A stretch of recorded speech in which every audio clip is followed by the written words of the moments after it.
오늘 우리에게 주시는 하나님의 말씀은 잠언 19장 말씀이 되겠습니다.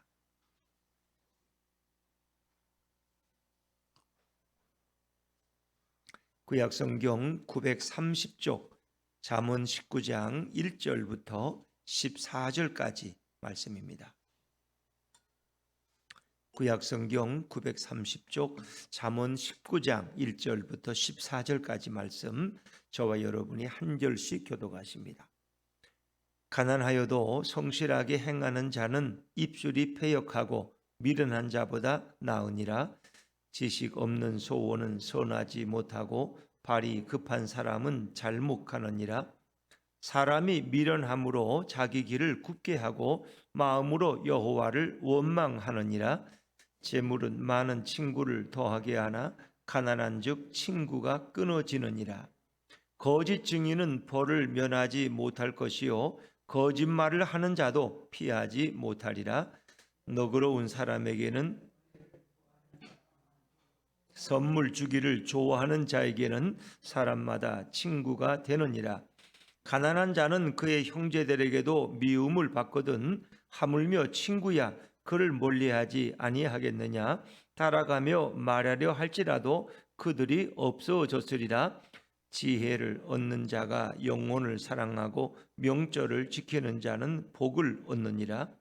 거짓 증인은 벌을 면하지 못할 것이요 거짓말을 뱉는 자는 망할 것이니라. 미련한 자가 사치하는 것이 적당하지 못하거든 하물며 종이 방백을 다스림이랴. 노하기를 더디하는 것이 사람의 슬기요 허물을 용서하는 것이 자기의 영광이니라. 왕의 노함은 사자의 부르짖음 같고 그의 은택은 풀이의 이슬 같으니라. 미련한 아들은 그의 아비의 재앙이요 다투는 아내는 이어 떨어지는 물방울이니라. 같이 읽습니다. 집과 재물은 조상에게서 상속하거니와 슬기로운 아내는 여호와께로서 말미암느니라. 아멘. 할렐루야. 네, 이 새벽에 나오신 여러분이 우리 주님의 축복과 은혜가 함께하기를 간절히 바랍니다. 자, 오늘도 계속해서 미련함과 지혜에 대해서, 또 잠언서는 가난과 부요에 대해서 반복해서 말씀하고 있습니다. 가난하면 불행한 것인가? 또 부요하면 그것이 모든 것이 족한 것인가? 꼭 그렇지는 않다는 것입니다. 성경은 가난을 장려하거나 가난이 좋다고 말하지는 않습니다. 그러나 부요함이 범할 수 있는 위험과 함정이 더 많다는 것을 늘 경고하고 있습니다. 그래서 우리에게는 하나님을 아는 지혜가 필요하고 지혜로운 사람이 진정한 행복을 누릴 자격이 있다 하고 성경은 계속해서 말씀하죠. 자, 우리 1절 말씀을 다시 한번 읽어보시겠습니다. 1절입니다. 시작. 가난하여도 성실하게 행하는 자는 입술이 패역하고 미련한 자보다 나으니라. 가난하다고 기죽을 필요는 없다는 것입니다. 그걸 보면은 후반절에 입술이 패역하고 미련한 자보다 낫다. 어떤 사람은 입술이 거짓되고 입술이 불의해요. 그리고 그런 미련한 사람이에요.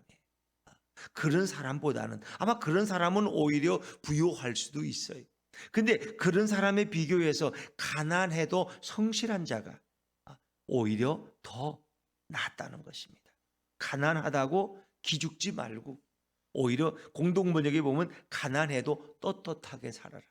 하나님 앞에 부끄러움이 없으면, 하나님 앞에 불의함이 없으면 오히려 패역하고 부유한 자보다 가난한 자가 더 떳떳하게 살 수 있다는 거예요. 왜냐하면 우리 인생은 여기서 끝나는 것이 아니기 때문에 하나님은 가난하지만 정직하게 떳떳하게 살아가는 사람을 하나님은 더 주목하시기 때문에, 그래서 가난과 재물에 대한 이야기가 이제 우리가 읽는 중에도 계속해서 반복됩니다만은 가난해도 지혜로운 자가 패역하고 미련한 자보다 훨씬 더 낫다 하는 것입니다. 자, 2절을 한번 읽어보십니다. 2절입니다. 시작. 지식 없는 소원은 선하지 못하고 발이 급한 사람은 잘못하느니라. 지식 없는 소원은 선하지 못하고, 이 지식 없다는 건 지혜 없다는 거예요. 그 마음에 주님을 모시지 못하는 사람의 어떤 염원, 소원은 오히려 선하지 못할 때가 많다. 악하기가 쉽다는 거. 왜 그럴까요? 우리 인간은 자기 중심적이기 때문에.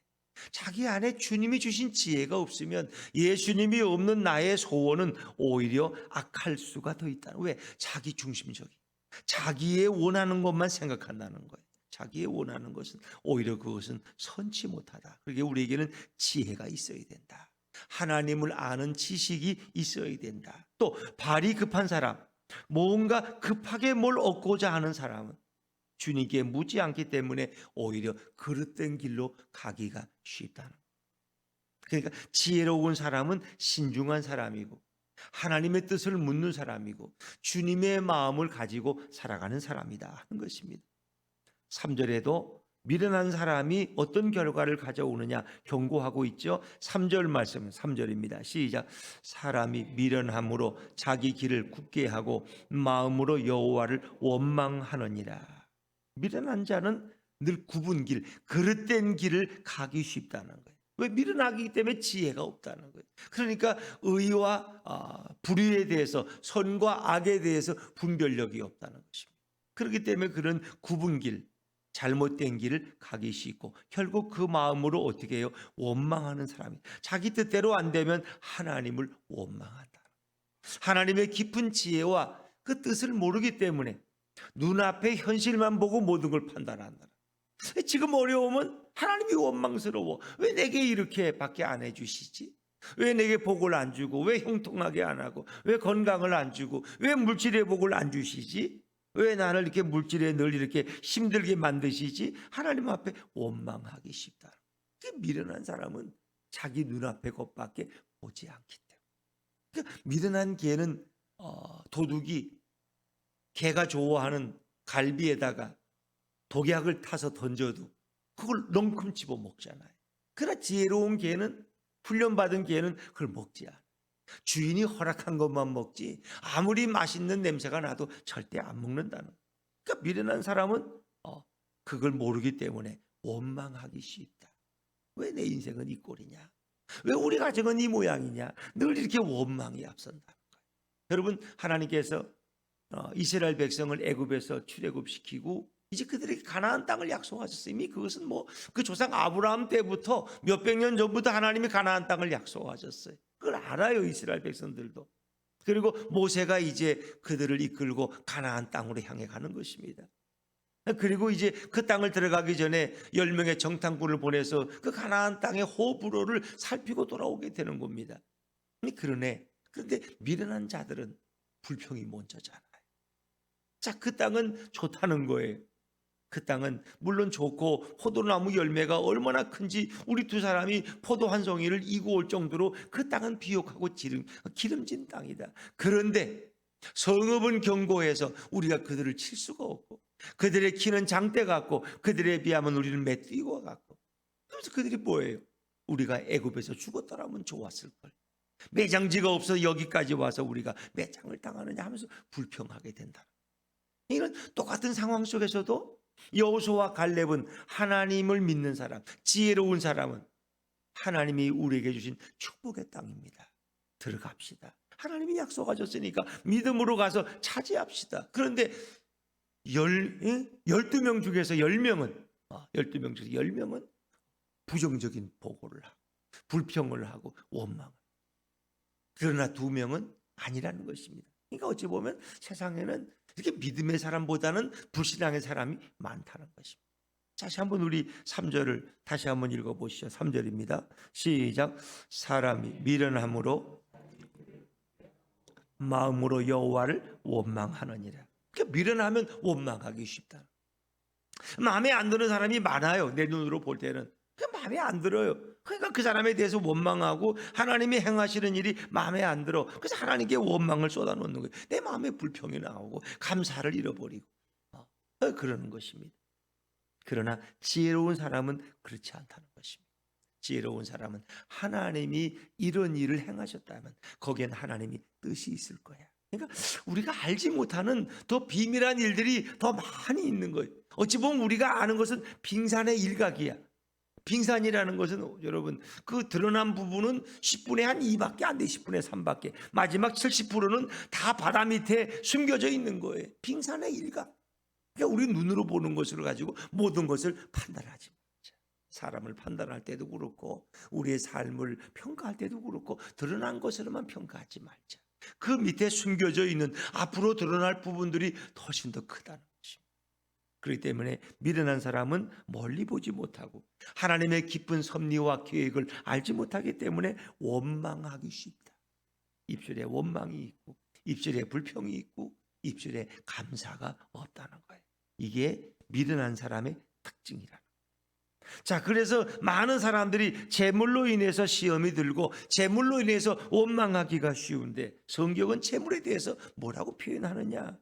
오늘 3절, 6절, 7절에 계속해서 재물에 대한 문제가 반복되어 나옵니다. 자, 우리 4절 말씀, 4절입니다. 시작. 재물은 많은 친구를 더하게 하나 가난한즉 친구가 끊어지느니라.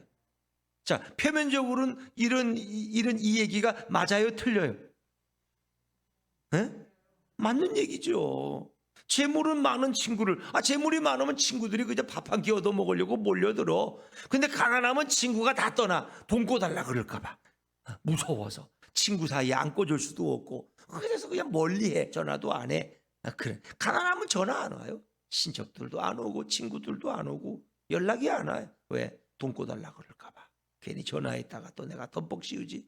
부자 옆에 가야지 뭘 얻어먹을 게 있지. 이게 일반적인 세상의 현상이라는, 이 표면적으로 이건 성경을 읽으면 안 된다는 거예요. 이거는 일반적으로 세상이 그렇다는 거예요. 재물에 대한 우리의 관점이 그렇다는 거예요. 자, 또 더 나아가서 6절입니다. 6절도 한번 읽어보세요. 6절 시작. 너그러운 사람에게는 은혜를 구하는 자가 많고 선물 주기를 좋아하는 자에게는 사람마다 친구가 되느니라. 이것도 일반적인 시각이에요. 인심이라는 게 창고에서 난다고 사람들에게 그냥 너그럽게 막 베풀어 주는 사람에게는 먼저 도와달라는 사람도 많어. 또 어려운 사정도 와서 얘기해. 그 선물 주기를 좋아하는 자에게는 사람마다 친구가 되길 원해. 이 사람은 명절 때마다 친구들한테 다 선물 돌리고 뭐 좋은 일만 있으면 또 선물 주고. 오늘은 내가 좋은 날이니까 내가 너희들에게 선물 줄게. 오늘도 100만 원씩. 자, 집에서 가정의 달에 마음껏 가족들하고 회식하고 좀 사고 싶은 것도 사. 이런 친구가 있으면 자주 만나러 안 가겠어요? 이번 달엔 또 얼마나 줄까? 뭘 또 맛있는 걸 사줄까? 그런 사람들 앞에는 사람들이 몰려들어요. 이게 세상적인 관점이에요. 그 사람들은 재물에 대해서 혹혹하는 거예요. 돈만 있으면 친구들도 좋고 많이 모이고, 돈만 있으면 안 되는 일이 어디 있어? 이것이 사람들이 재물에 대한 생각이라. 사실 재물이 또 맞는 얘기죠. 돈이 있어야 친구가 따라오죠. 밥도 사줘야 되고. 바로 이것이 현실적인 문제라. 또 더 비참한 얘기는 7절이에요. 7절 한번 읽어볼게요. 7절 시작. 가난한 자는 그의 형제들에게도 미움을 받거든 하물며 친구야 그를 멀리하지 아니하겠느냐. 따라가며 말하려 할지라도 그들이 없어졌으리라. 가난한 자는 형제들에게도 미움을 받아. 쟤는 구질구질하게 살아가지고 맨날 명절에 오면은 좀 조카들 용돈도 주지 않고 어떻게 돈 얻을 생각만 하냐. 형제들도 싫어해. 이제 만나는 게 싫어해. 연락도 잘 안 해. 가난하면은. 하물며 피를 나는 형제도 그 정도인데 친구야 말할 것도 없죠. 하물며라는 말은 앞에 말과 뒤에 말을 비교하는 거야. 하물며 친구야 그를 멀리하지 않겠느냐. 친구들도 형제가 그 정도인데 친구들이 뭐 그렇게 의리가 있다고 돈이 없는데 와서 가까이 하겠어요? 따라가며 말하려 할지라도 그들이 없어졌어. 뭐 좀 부탁 좀 하려고 얘기 좀 하셔 좀 아니고 친구들이 다 가버리고 없어. 기다려주지도 않아. 다 피해버려 그냥. 이게 현실이다. 우리가 살아가는 현실은 이 사람들은 이런 말에 동의를 하고 동감한다. 그래서 돈을 벌어야 돼. 형제도 돈이 있어야 왕래가 하고 친구들도 돈이 있어야 쫓아오지. 돈 없는데 누가 오냐. 빚쟁이만 쫓아오지. 이런 얘기들. 그 사람들은 물질을 신으로 여기는, 물질의 노예가 돼. 돈만 벌 수 있다면 내가 뭐든지 할 수 있겠다까지. 그 몸은 못 팔아. 내가 뭘 못해? 내가 배신을 못하겠어? 이런 생각들까지. 왜? 물질이 너무 절실하기 때문에. 절실하게. 그러나 성경은 여기에 동의하지 않습니다. 물질보다 더 귀한 것이 생명이라는. 물질이 인간에게 진정한 행복을 주느냐? 그렇지 않다는 것입니다. 하나님이 우리에게 진정한 행복을 주고 하나님이 우리에게 진정한 감사를 주신다는 것입니다. 그러면 하나님은 우리 믿는 사람들을 다 가난하게 만드는 것이 취미냐? 그렇지 않다는 것입니다. 하나님은 그에게 먹을 것과 입을 것과 생활에 필요한 것들을 다 공급하시는 분이라는 것입니다. 그래서 너희는 나만 의지하라. 행복도 주지만 너에게 필요한 물질과 가정과 자녀들까지도 내가 다 허락한다고 주님은 말씀. 왜? 그래서 우리가 역대기에 보면은 그 성경이 찬양하는 내용이 있어요. 여호와는 어떤 분이냐? 온 우주의 주권자라. 모든 주권과 물질과 모든 재물과 모든 것이 다 하나님께 속했다는 거예요. 하나님으로부터 온다는 것입니다. 하나님으로부터 온다. 성경을 그걸 계속 강조하고 있어요. 사람들은 어릴 때 하나님 없는 물질, 하나님 없는 권력을 찾기 때문에 그것이 패가 망신한다.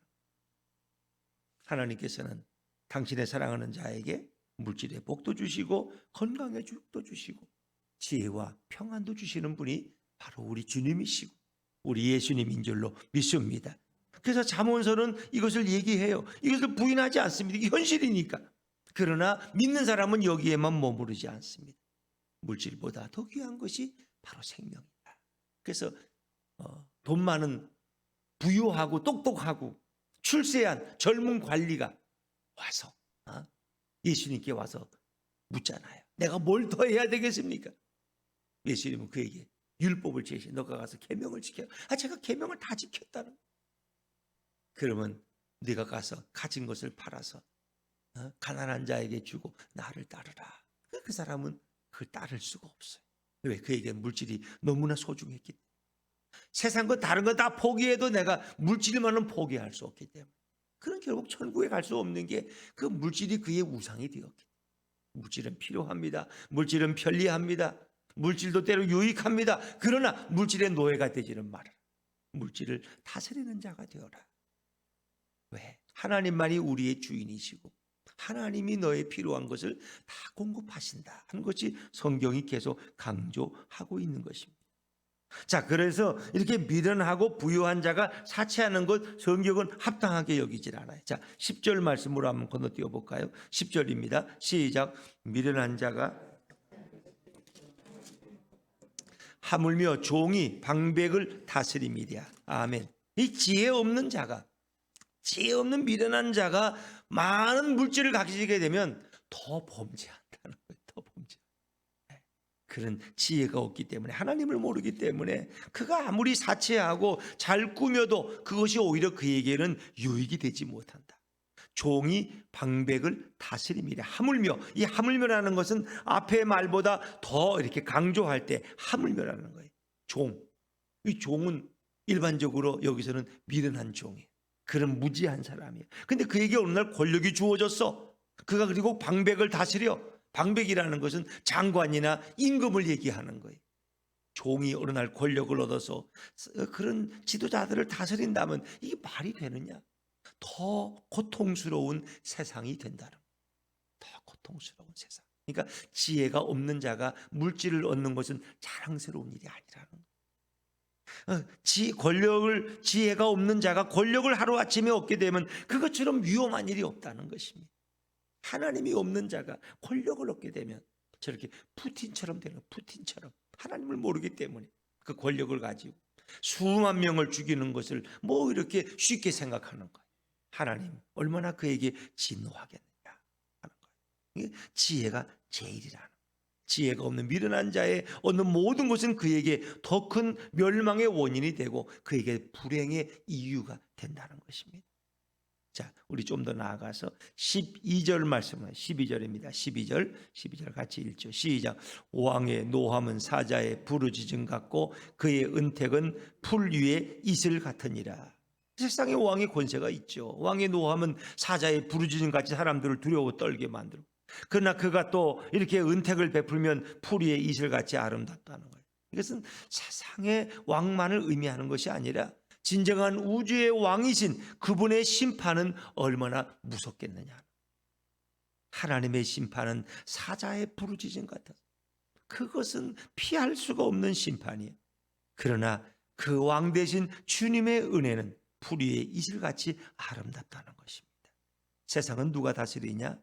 우주의 왕이신 여호와께서, 우리 예수님께서 모든 것을 주관하시고 인도하시기 때문에 우리는 주님을 내 인생의 주인으로 삼고 그분이 주시는 지혜로 살아가는 인생이 가장 아름다운 인생이다. 그래서 미련한 자에게는 행복이 없어요. 특히 5월이 이제 내일입니다마는 특히 가정의 달을 맞이해서 미련한 아들, 또 다툼을 좋아하는 아내, 이 고통을 오늘 잠언서가 이게 몇천 년 전에 우리 고발하고 있는데 한번 읽어보시겠어요? 13절입니다. 13절 같이 읽죠. 시작. 미련한 아들은 그의 아비의 재앙이요 다투는 아내는 이어 떨어지는 물방울이니라. 아멘. 미련한 아들, 다투는 아내 다 만만치 않아요. 근데 어느 게 더 심각한 것 같아요. 미련한 아들은 아버지의 재앙이야. 아주 그냥 아버지의 재앙. 내가 재앙을 당해서 자식이 미련하면 방법이 없다는 거예요. 더구나 또 하나 고통스러운 거, 그보단 조금 낫지만 다투는 아내는 이어떨어지는 물방울이니라. 그러니까 예전 집에는 이렇게 방수가 잘 안 돼가지고 또 집이 이렇게 지금은 이렇게 다 경사가 졌지만은 지금은 지붕을 다 이렇게 평면이에요. 고대 근동의 이스라엘 집들은. 그러니까 물이 새기가 쉽다는 거예요. 물이 떨어지면 막을 수가 없어요. 비가 많이 오면 갖다가 뭐 양쟁이로 맞히는, 똑똑똑 떨어지는 게 잠을 잘 수가 있나? 이게 뭐 고통스러운 거야. 계속 물이 똑똑똑 떨어진다고 생각해봐요. 그 얼마나 불편하겠어요. 그러니까 다투는 아내와 사는 것은 물방울이 떨어지는 것 같은 큰 고통이다. 근데 그거보다 더 고통스러운 것은 미련한 자식이라. 미련한 자식은 평생 그 부모의 속을 긁고 평생 그 부모의 얼굴에 근심이 떠나지 않게 한다는 거예요, 여러분. 네, 그러니까 다투는 아내와 사는 것도 살만해요. 그냥 미련한 자식은 평생의 근심거리가 된다는 거예요. 그러니까 자식을 미련하게 기르지 않으려면 어떻게 해야 돼요? 예수를 가르쳐줘야 돼. 예수를 심어줘야 돼. 학원 가라는 말보다 너는 교회 가서 주님의 말씀을 들어야 돼. 놀러 몇 번 더 가자는 것보다 우리 가정 예배 드리자. 우리 기도하고 오늘 하루를 살아가자. 이게 더 지혜로운 자의 선택이라는 거예요. 미련한 자식은 대책이 없어요. 왜? 부모 말을 안 들으니까. 그가 하나님의 말을 듣겠어요?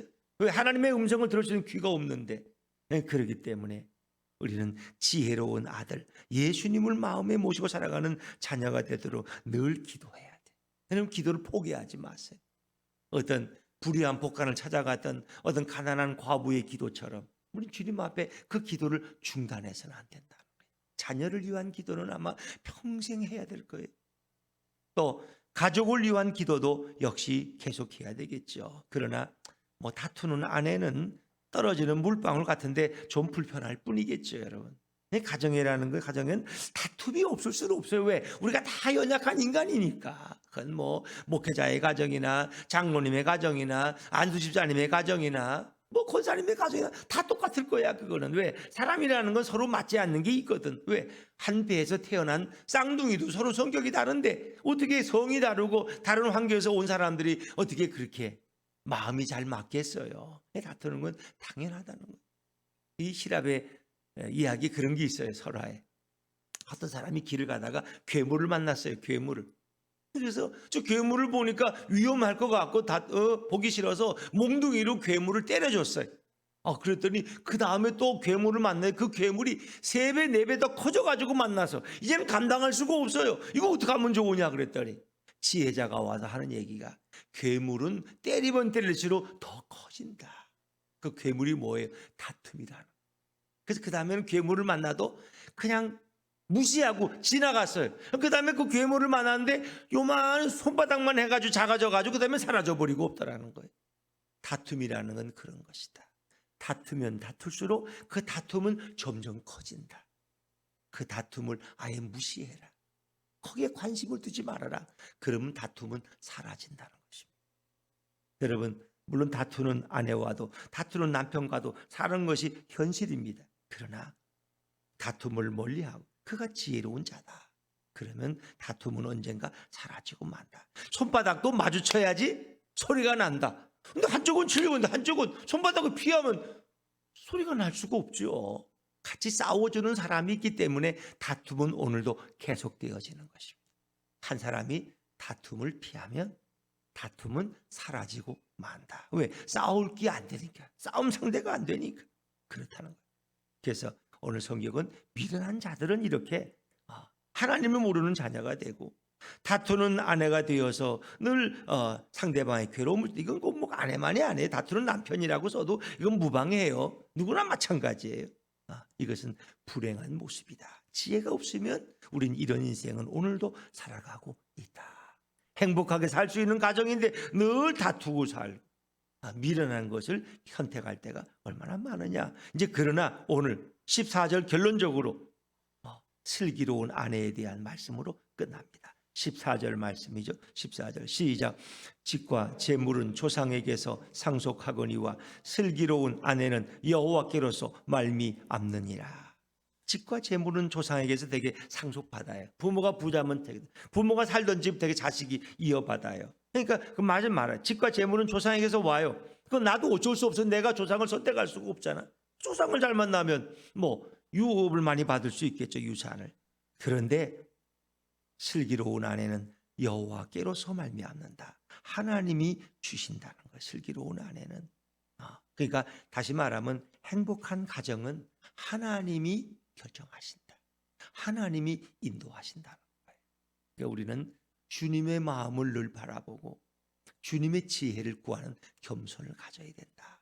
가정의 행복은 하나님이 부어주신다. 이건 뭐 슬기로운 아내라지만 슬기로운 남편도 마찬가지고 슬기로운 자식도 마찬가지. 이 모든 것은 여호와께로부터 말미암는다. 그렇기 때문에 우리는 누구를 의지해야 돼? 하나님만 의지해. 우리 아내를 바꿀 수 있고 우리 자녀들을 지혜롭게 만드시고 우리 남편을 겸손한 사람으로 이끄실 분은 바로 우리 주님이시다. 우리의 가정의 행복은 하나님으로부터 온다. 이 모든 것의 주인은 바로 주님이시다. 그걸 고백하는 게 잠언서의 마지막이 31장인데 31장의 마지막 부분이 뭔지 알아요? 현숙한 여인이 누구냐? 현숙한 여인은 아침부터 일어나서 가족들을 위해서 뭐 이렇게 쌈을 걸고 뭐 이렇게 일을 하고 밥을 짓고 하면서 현숙한 아내의 이야기로 끝냅니다. 어찌 보면 가정은 남편의 역할도 중요하지만 어찌 보면 아내의 역할이 더 클 수도 있다. 자식들이 대부분 아내에 의해서 자라기 때문에 되게 가정의 분위기를 좌우하는 것은 아내이기 때문에. 그러니까 어찌 보면 남편을 머리라고 말하지만 가정에서 더 중요한 역할을 하는 분들은 아내, 부인인 것입니다. 그래서 우리 아내들은 우리는 경제권도 없고 뭐 어쩌고저쩌고 이렇게 말할 수 있지만 실제적으로 가정을 움직이는 분들은 아내들이다. 가정의 웃음꽃이 있는 거예요. 아내의 책임이 더 클 수도 있다는 거예요. 그래서 우리가 늘 주님 앞에 지혜를 구하고 우리 가정을 어떻게 섬겨갈 것이냐. 이 5월에는 정말 예수님의 마음을 가지고 예수님이 주시는 지혜를 가지고 가정을 섬겨갈 수 있는 우리 아내들 또 우리 남편들 우리 가족들이 될 수 있기를 주의 이름으로 축원합니다.